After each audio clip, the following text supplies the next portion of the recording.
GeM TV நேயர்களுக்கு அன்பு வணக்கங்கள். மனமார்ந்த பொங்கல் திருநாள் நல்வாழ்த்துக்கள். பொங்கலோ பொங்கல் என்று எல்லோருடைய வாழ்க்கையிலேயும் மங்களம் பொங்க வேண்டும், மங்களம் தங்க வேண்டும் என்று இந்த வேளையிலே மனமாற பிரார்த்தித்து கொண்டு அனைவருக்கும் தைப்பொங்கல் திருநாளின் நல்வாழ்த்துக்களை தெரிவித்துக் கொண்டு இன்றைய 12 ராசிகள் பலன்களை காணலாம். வாருங்கள். இன்று 14/1/2025 தை மாதம் 1ஆம் தேதி, குரோதி வருடம், செவ்வாய்க்கிழமை. தை பிறந்தால் வழி பிறக்கும் என்று சொல்வார்கள். அதுபோல் எல்லோருடைய இல்லங்களிலேயும் சுபகாரியங்கள் நடைபெற வேண்டும், அதற்கு நல்ல வழி பிறக்க வேண்டும் என்று இந்த வேளையிலே பிரார்த்தித்துக் கொள்கின்றேன். இன்றைய ஆதிக்க கிரகம் செவ்வாய் பகவான். இன்று நாம் வழிபட வேண்டிய தெய்வம் முருகப்பெருமானை வழிபட வேண்டும். இன்றைய விசேஷமான நாள் தைப்பொங்கல் திருநாள். அனைவரும் மனம் கழித்து பொங்கல் திருநாளை கொண்டாடுகின்ற அற்புதமான நாள். ஆகவே இன்றைய நாளிலே அனைவரும் சந்தோஷமாக இருங்கள். சூரிய பகவானை வேண்டிக் கொள்ளுங்கள். இன்றைய சூரிய உதயம் காலை 6:34 சூரிய அஸ்தமனம் மாலை 5:59 இன்றைய நல்ல நேரம் காலை 7:30 முதல் காலை 8:30 வரை. அதேபோல் மாலை 4:30 முதல் மாலை 5:30 வரை. இன்றைய ராகு காலம் மதியம் 3 முதல் மாலை 4:30 வரை. இன்றைய யமகண்டம் காலை 9 முதல் காலை 10:30 வரை. இன்றைய குளிகை நேரம் மதியம் 12 முதல் மதியம் 1:30 வரை. இன்றைய சுபகோரை சுக்கிரகோரை நேரம் காலை 8 முதல் காலை 9 வரை. இன்றைய நட்சத்திரம் இன்று காலை 11:24 வரை புனர்பூசம், அதன் பின்பு பூச நட்சத்திரம் வருகின்றது. இன்றைய திதி இன்று அதிகாலை 4:40 வரை பௌர்ணமி, அதன் பின்பு தேய்பிரை பிரதமை வருகின்றது. இன்றைய சந்திராட்டம நட்சத்திரம் மூல நட்சத்திரத்துக்கு சந்திராட்டமம் இருக்கின்றது, கவனமாக இருங்கள். அடுத்து நாம் காண இருப்பது 12 ராசிகளுக்கான பலன்களை வாருங்கள் காணலாம்.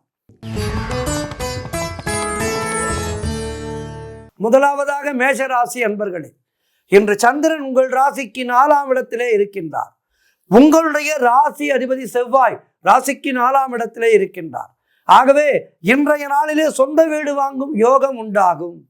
உத்தியோகத்திலே சம்பள உயர்வு, பதவி உயர்வு, இடமாற்றம் போன்றவை சிலருக்கு ஏற்படும். நண்பர்கள் மற்றும் உறவினர்களால் நல்ல ஆதாயம் உண்டாகும். தாய் வழி உறவுகள் மூலம் நல்ல ஆதாயம் உண்டாகும். நீங்கள் செய்கின்ற தொழிலிலே நல்ல வளர்ச்சி உண்டாகும். திருமண பேச்சுவார்த்தைகள் சுபமாக முடியும். உங்களுடைய காரியங்கள் அனைத்தும் வெற்றிகரமாக நடக்கின்ற அற்புதமான நாள். பண வரவு சிறப்பாக இருக்கின்றது. சிலருக்கு குழந்தை பாக்கியம் உண்டாகும். குலதெய்வ வழிபாடு அனுகூலத்தை தரும். முன்னோர்களுடைய ஆசீர்வாதம் பரிபூர்ணமாக கிடைக்கின்ற நாள் இன்றைய நாள். புதிய முயற்சிகள் எல்லாம் வெற்றியை தரக்கூடிய அற்புதமான நாள். ஆகவே இன்றைய நாளிலே, இந்த பொங்கல் திருநாளிலே பண்டிகையை கொண்டாடுங்கள். நாளும் நன்றாக இருக்கின்றது. உற்சாகமாக இருங்கள். வாழ்த்துக்கள்.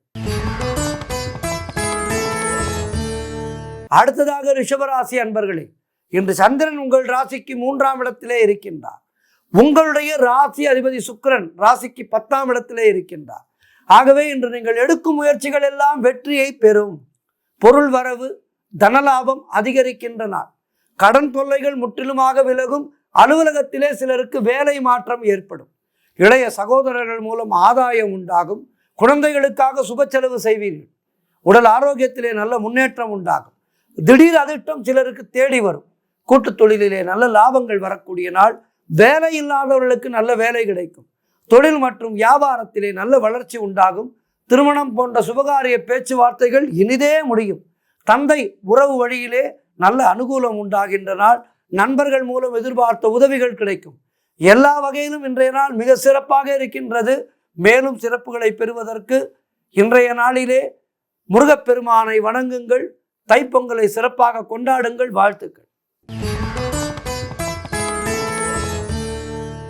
மிதுன ராசி அன்பர்களே, இன்று சந்திரன் உங்கள் ராசிக்கு 2ஆம் இடத்திலே இருக்கின்றார். உங்கள் ராசி அதிபதி புதன் ராசிக்கு 7ஆம் இடத்திலே இருக்கின்றார். ஆகவே இன்று உங்களுடைய காரியங்கள் எல்லாம் நல்லபடியாக நடக்கும். தொழில் மற்றும் வியாபாரத்திலே நல்ல முன்னேற்றம் உண்டாகும். திருமணம் சம்பந்தமான சுபகாரிய பேச்சுவார்த்தைகள் இனிதே முடியும். சிலருக்கு எதிர்பார்த்த பணியிட மாற்றம் கிடைக்கும். திருமணம் சம்பந்தமான சுபகாரிய பேச்சுவார்த்தைகள் இனிதே முடியும். சிலர் புதிய செல்போன் வாங்குவீர்கள், நகை போன்றவற்றை வாங்குவீர்கள், சுப செலவு செய்வீர்கள். உறவினர்களோடு இருந்து வந்த மன வருத்தங்கள் எல்லாம் தீரும். பிள்ளைகளால் பெருமை ஏற்படுகின்றன. கடன் பிரச்சனைகள் முற்றிலுமாக தீரும். பொருளாதாரம் திருப்திகரமாக இருக்கின்றது. மனம் மிகவும் சந்தோஷமாக இருக்கும். பழைய பாக்கிகள் வசூலாகும். காரிய வெற்றிகள் உண்டாகின்ற நாள். கூட்டு தொழிலிலே நல்ல லாபம் ஏற்படுகின்ற நாள். எல்லா வகையிலும் இன்றைய நாள் சிறப்பாக இருக்கின்றது. முருகனை வழிபடுங்கள். வாழ்த்துகள். அடுத்ததாக கடகராசி அன்பர்களே, இன்று சந்திரன் உங்கள் ராசியிலேயே இருக்கின்றார். இன்று மனம் சந்தோஷமாக இருக்கும். அலுவலகத்திலே பதவி உயர்வு, சம்பள உயர்வு கிடைக்கும். உடல் ஆரோக்கியம் திருப்திகரமாக இருக்கின்றது. புதிய முயற்சிகள் வெற்றியை தரக்கூடிய நாள். தொட்டதெல்லாம் பொன்னாகக்கூடிய அற்புதமான நாளாக இருக்கின்றது. பண வரவு அதிகரிக்கும். பொருளாதாரம் திருப்திகரமாக இருக்கின்றது. நண்பர்கள் மூலம் நல்ல அனுகூலம் உண்டாகும். நினைத்ததெல்லாம் நல்லபடியாக நடக்கக்கூடிய அற்புதமான நாள். வேலை இல்லாதவர்களுக்கு நல்ல வேலை கிடைக்கும். நீண்ட நாட்களாக குழந்தை பாக்கியத்திற்காக காத்திருந்தவர்களுக்கு குழந்தை பாக்கியம் கிடைக்கின்ற அற்புதமான நாள்.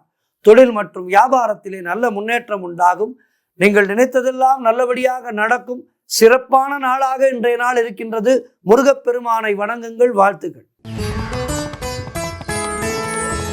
சிம்ம ராசி அன்பர்களே, இன்று சந்திரன் உங்கள் ராசிக்கு 12ஆம் இடத்திலே இருக்கின்றார். உங்களுடைய ராசி அதிபதி சூரியன் ராசிக்கு 6ஆம் இடத்திலே இருக்கின்றார்.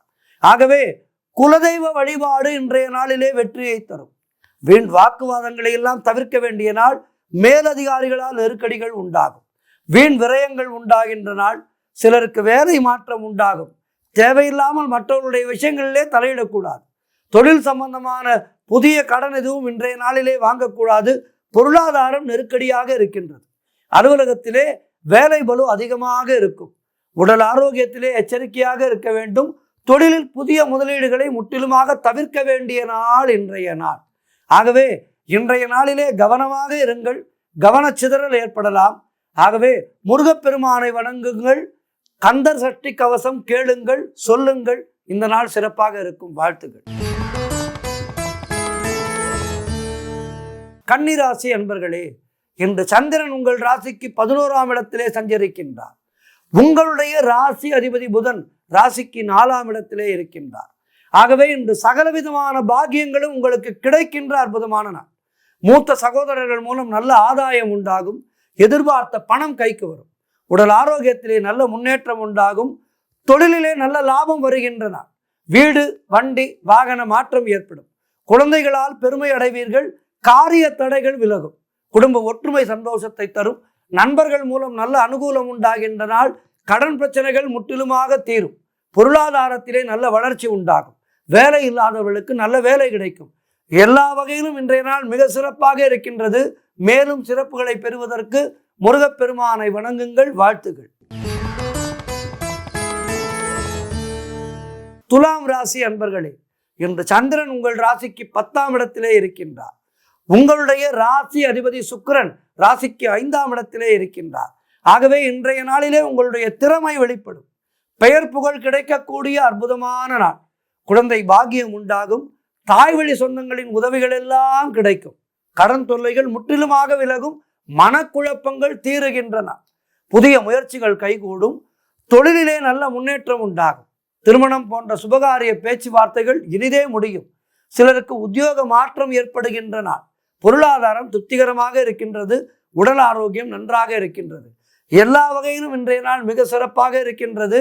மேலும் சிறப்புகளை பெறுவதற்கு முருகப்பெருமானை வணங்குங்கள்.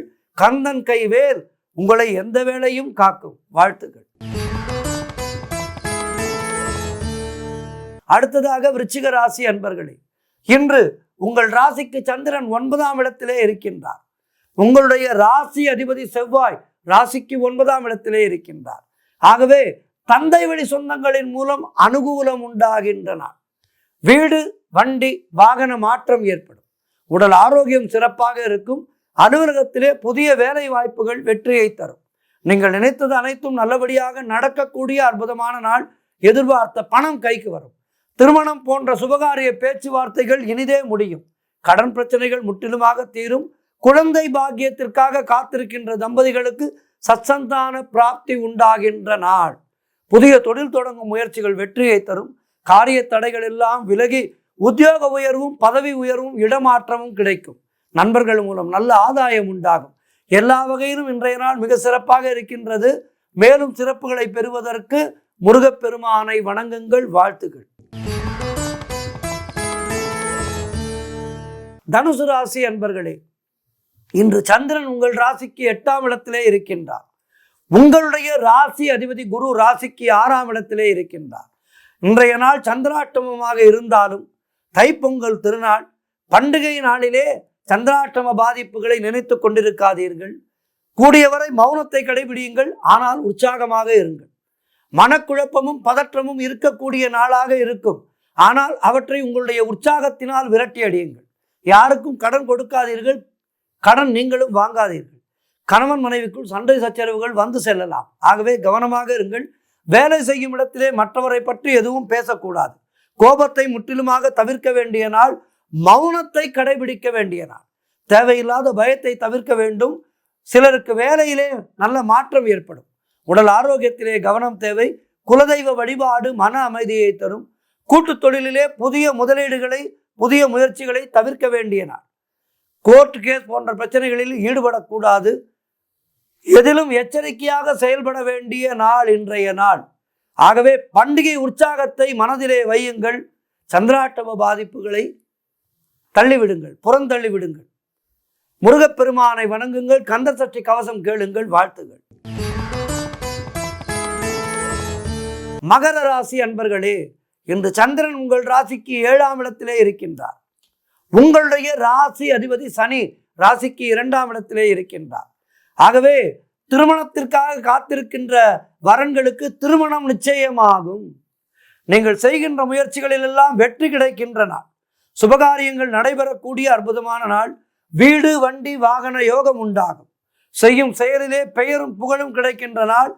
கணவன் மனைவிக்குள் இருந்து வந்த பிரச்சனைகள் எல்லாம் தீரும். மனம் மிகவும் சந்தோஷமாக இருக்கும். கூட்டு தொழிலிலே நல்ல லாபம் வரும். நினைத்த காரியங்கள் அனைத்தும் நினைத்தபடி நடக்கின்ற அற்புதமான நாள். சிலருக்கு புதிய வேலை வாய்ப்புகள் உண்டாகும். அலுவலகத்திலே சம்பள உயர்வு பதவி உயர்வு போன்றவை கிடைக்கும். புதிய தொழில் முயற்சிகள் வெற்றியை தரும். எல்லா வகையிலும் இன்றைய நாள் ஏற்றமாக இருக்கின்றது. பொங்கல் திருநாளை நல்லபடியாக கொண்டாடுங்கள். மேலும் வெற்றிகள் உங்களை தேடி வரும். முருகப்பெருமானை வணங்குங்கள். வாழ்த்துகள். கும்பராசி அன்பர்களே, இன்று சந்திரன் உங்கள் ராசிக்கு 6ஆம் இடத்திலே இருக்கின்றார். உங்களுடைய ராசி அதிபதி சனி ராசியிலேயே இருக்கின்றார். ஆகவே இன்று காரிய தடைகள் ஏற்பட்டு விலகும். அலுவலகத்திலே வீண் வாதங்களை தவிர்க்க வேண்டிய நாள். திருமணம் போன்ற சுபகாரிய பேச்சுவார்த்தைகள் சற்று தாமதமாகும். வியாபாரத்திற்காக புதிய முதலீடுகளை தவிர்க்க வேண்டிய நாள். புதிய முயற்சிகள் இன்றைய நாளிலே வேண்டாம். உடல் ஆரோக்கியத்திலே எச்சரிக்கையாக இருக்க வேண்டும். குடும்பத்திலே கணவன் மனைவிக்குள் சண்டை சச்சரவுகள் வந்து செல்லலாம். கவனமாக இருங்கள். கூட்டு தொழிலிலே மன வருத்தங்கள் ஏற்படும். ஆகவே உங்கள் கூட்டாளிகளோடு கவனமாக பேசுங்கள். உறவினர்கள் நண்பர்கள் மூலம் அனுகூலம் உண்டாகும். தேவையில்லாத செலவுகள் ஏற்படலாம். ஆகவே செலவுகளை கட்டுப்படுத்தி கொள்ளுங்கள். முருகப்பெருமானுடைய நாமத்தை சொல்லிக்கொண்டே இருங்கள். வாழ்த்துக்கள். மீனராசி அன்பர்களே, இன்று சந்திரன் உங்கள் ராசிக்கு 5ஆம் இடத்திலே இருக்கின்றார். உங்களுடைய ராசி அதிபதி குரு ராசிக்கு 3ஆம் இடத்திலே இருக்கின்றார். இன்று குழந்தைகளால் மகிழ்ச்சி உண்டாகும். தொழில் மற்றும் வியாபாரத்திலே நல்ல லாபம் ஏற்படுகின்ற நாள். நண்பர்கள் மூலம் அனுகூலம் உண்டாகும். சுபகாரியங்கள் கைகூடி வருகின்ற நாள். சிலருக்கு புதிய வேலை வாய்ப்புகள் உண்டாகும். கடன் பிரச்சனைகள் முற்றிலுமாக தீரும். புதிய பதவி உயர்வு வேலை மாற்றம் போன்றவை கிடைக்கும். பழைய பாக்கிகள் வசூலாகும். உழைப்புக்கு ஏற்ற ஊதியம் கிடைக்கின்ற நாள். கணவன் மனைவிடையே நல்ல ஒற்றுமை ஏற்படும். திருமண பேச்சுவார்த்தைகள் சுபமாக முடியும். திடீர் பண வரவு உண்டு. யோகம் உண்டு. சிலருக்கு சுப விரயங்கள் ஏற்படக்கூடிய நாள். ஆகவே இன்றைய நாளிலே முருகப்பெருமானை வணங்கி மேலும் நற்பலன்களை பெறுங்கள். 12 ராசியினருக்கும் இன்றைய நாளிலே மீண்டும் ஒரு முறை மனமார்ந்த பொங்கல் நல்வாழ்த்துக்களை தெரிவித்துக் கொண்டு எல்லோருக்கும் இந்த தைப்பொங்கல் மங்களம் பொங்க வேண்டும் என்று பிரார்த்தித்துக் கொள்கின்றேன். நன்றி. இன்றைய ஆன்மீக தகவல். ராஜராஜ சோழன் தமிழகத்திலே அற்புதமாக தன்னுடைய ஆட்சியை செலுத்தி கடாரம் வரை சென்று வென்று மலேசியா, கடாரம் வெளிநாடுகளிலேயும் தன்னுடைய ஆட்சியை நிலைநிறுத்தியவர் ராஜராஜ சோழன் என்கின்ற மன்னர். தன்னுடைய ஆட்சி காலத்திலே மிக மிக சிறப்பான முறையிலே பெரிய கோவிலை கட்டி, கோவில் என்றாலே பெரிய கோவில் என்று சொல்கின்ற ஒரு அற்புதமான ஒரு நிலையை நமக்கு ஏற்படுத்தி தந்து தமிழர்களுக்கும் இந்துக்களுக்கும் ஒரு மிகப்பெரிய கல்தூணாக இருப்பவர் நம்முடைய ராஜராஜ சோழ மன்னர். இந்த ராஜராஜ சோழனை பற்றி எத்தனையோ விஷயங்களை பேசிக்கொண்டே இருக்கலாம். ராஜராஜ சோழன் செய்த ஒரு மகத்தான சேவை ஆன்மீகத்துக்கு தேவார பாடல்களை எல்லாம் மீட்டு கொடுத்தது. அது விஷயமாகத்தான் இன்று நாம் அந்த பெருமைகளைத்தான் பார்க்க இருக்கின்றோம். இதிலே விநாயக பெருமானுடைய விளையாடலும் இருக்கின்றது. விநாயக பெருமான் தான் இதற்கான முன்முயற்சிகளை செய்ய வேண்டும் என்று இருக்கின்றது. இந்த தேவார பதிகங்கள் இருக்கின்றது. அந்த பதிகங்கள் எல்லாம் ஓரிடத்திலே இருக்கின்றது. அவற்றை வெளிக்கொண்டு வர வேண்டும். அதற்கு என்ன செய்ய வேண்டும் என்று நம்பியாண்டார் நம்பி அவர் சொல்கின்றார், ராஜாவிடம் சொல்லு, அவையெல்லாம் சிதம்பரத்திலே நடராஜர் ஆலயத்திலே நடராஜரின் பின்னால் ஒரு இடத்திலே ஜாக்கிரதையாக வைக்கப்பட்டிருக்கின்றது. அது எங்கே என்று ஒரு கை காட்டும். அந்த இடத்திலே பார்த்தால் அத்தனை ஓலை சுவடிகளும் இருப்பது தெரியும். எத்தனை பதிகங்கள் அவ்வாறு எழுதியிருக்கின்றார்கள் என்று பார்த்தால் கிட்டத்தட்ட ஞானசம்பந்த பெருமான் எழுதியது 16,000 பதிகங்கள். திருநாவுக்கரசர் எழுதியது அதிகம், அவை 49,000 பதிகங்கள். அடுத்ததாக சுந்தரர் இயற்றியது 39,000 பதிகங்கள். நம்பி இந்த விஷயத்தை ராஜராஜனிடம் சொன்னார். அதாவது நம்பிக்கு இந்த விஷயத்தை சொன்னவர் விநாயக பெருமான். விநாயக பெருமான் தான் நம்பியாண்டார் நம்பியிடம் இதனை சொல்லி இந்த பதிகங்கள் எல்லாம் நமக்கு கிடைப்பதற்கு அருள் புரிந்தவர் விநாயக பெருமான். விநாயக பெருமான் சொன்ன இடத்திலே ராஜராஜ சோழன் தேட அங்கு கரையான் தின்றது போக ஒரு சில மட்டுமே காணப்பட்டது. வருத்தத்தோடு ராஜராஜன் கண்ணீர் விட நம்பியாண்டார் நம்பி நடராஜரை பணிந்து வேண்டினார்.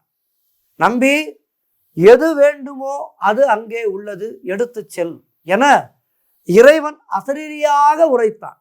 இது நடந்தது சிதம்பரத்திலே. ஆர்வத்தோடு அரசன் உடனே அந்த ஓலைச்சுவடிகளை எல்லாம் படி, அந்த ஓலைச்சுவடிகளை எல்லாம் நகல் எடுக்க ஏற்பாடு செய்தார். இன்றைய தமிழ் கூறும் நல்லுலகம் இந்த சீரிய தொண்டு புரிந்த நம்பியாண்டார் நம்பிக்கும் ராஜராஜ சோழனுக்கும் தலைவணங்கி கடன் பட்டிருக்கின்றோம் நாம் எல்லோரும். அவர் மட்டும் இல்லை என்றால் தேவார பதிகங்கள் நமக்கு கிடைத்திருக்காது. ஆகவே கிட்டத்தட்ட 1000 ஆண்டுகளுக்கு முன்னால், 1000 சொச்சம் ஆண்டுகளுக்கு முன்னால் இவற்றை நமக்கு நல்லபடியாக எடுத்து கொடுத்தவர் ராஜராஜ சோழன். ஆகவே அவர் ஆன்மீகத்திலே எத்தனை ஈடுபாட்டோடு இருந்திருக்கின்றார் என்பது இதன் மூலம் நமக்கு தெரிய வருகிறது. நமக்கு கிடைத்திருப்பது மொத்தத்திலே 10 1 பங்கு கூட இல்லை என்றாலும் நம்பியாண்டார் நம்பி இந்த தேவார பதிகங்களோடு மணிவாசகருடைய திருவாசகம், திருமூலருடைய திருமந்திரம் எல்லாமும் சேர்த்து அளித்திருக்கின்றார். நீலகண்ட யாழ்ப்பாணர் வம்சத்திலே வந்த ஒரு பெண் உதவியோடு தேவார பண்களை சீர்படுத்தினார். தான் வணங்கும் பொல்லா பிள்ளையாருடைய அருளினாலே சுந்தரரின் திருத்தொண்ட திருவந்தாதி மூலம் 63 நாயன்மாரின் சரிதம் நமக்கு கிடைக்க வழி செய்தார். சம்பந்தர் வாழ்க்கை வரலாறும் நமக்கு அளித்தவர் நம்பியாண்டார் நம்பியே. இந்த நம்பியாண்டார் நம்பியை நாம் நன்றியோடு வணங்க வேண்டும். காரணம், நம்பியாண்டார் நம்பி அவர்கள் தன்னுடைய வாழ்க்கையின் முற்பகுதியிலே ஒரு முட்டாளாக இருந்தவர். அவருக்கு விநாயக பெருமான் பள்ளிக்கு செல்லாமல், குருகுலத்துக்கு செல்லாமல், இப்போதெல்லாம் சிறுவர்கள் சினிமாவுக்கு செல்கின்றார்களே, பள்ளிக்கு செல்லாமல் சினிமாவுக்கு செல்கின்றார்களே, அதுபோல் அந்த காலத்திலே அவர் நம்பியாண்டார் நம்பியவர்கள் படிப்பிலே ஆர்வம் இல்லாமல் சதா சர்வ காலமும் பேச்சு மற்றும் விளையாட்டு என்று இருந்தவர். அவருக்கு விநாயகப் பெருமானுடைய பரிபூர்ணமான அனுகிரகம் கிடைத்து அவரை பெரிய தமிழ் பண்டிதனாக்கி இந்த தமிழ் கூறும் நல்லுலகுக்கு ஒரு மிகப்பெரிய சேவையை செய்ய வைத்தவர் விநாயகப் பெருமான். ஆகவே விநாயகப் பெருமானுடைய பரிபூர்ணமான அனுகிரகத்தினாலே முன்னாளிலே முட்டாளாக இருந்த அந்த நம்பியாண்டார் நம்பி பின்னாளிலே பெரும் தமிழ் புலவராக மாறி அவர் எத்தனையோ பெரிய பெரிய தமிழ் புலவர்களை எல்லாம் தன்னுடைய வாதத்தினாலே வெற்றி பெறச் செய்தார் விநாயகப் பெருமான். ஆகவே விநாயகப் பெருமானுடைய அருள் இருந்துவிட்டால் நமக்கு எல்லாமே கைகூடும் என்பதற்கு நம்பியாண்டார் நம்பியினுடைய வாழ்க்கை நமக்கெல்லாம் ஒரு உதாரணம்.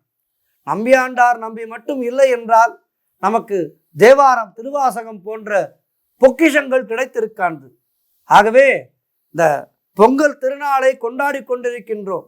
இந்த அற்புதமான வேளையிலே தமிழினுடைய பொக்கிஷங்களான தேவாரம் திருவாசகம் போன்றவற்றையெல்லாம் நமக்கு மீட்டெடுத்து கொடுத்த ராஜராஜ சோழனுக்கும் நம்பியாண்டார் நம்பிக்கும் இதையெல்லாம் அவர்கள் செய்வதற்கு காரணமாக இருந்த விநாயகப் பெருமானுக்கும் நன்றி சொல்லி விநாயகப் பெருமானை வணங்கி இன்றைய நாளில் விடைபெறுகிறேன். நன்றி, வணக்கம்.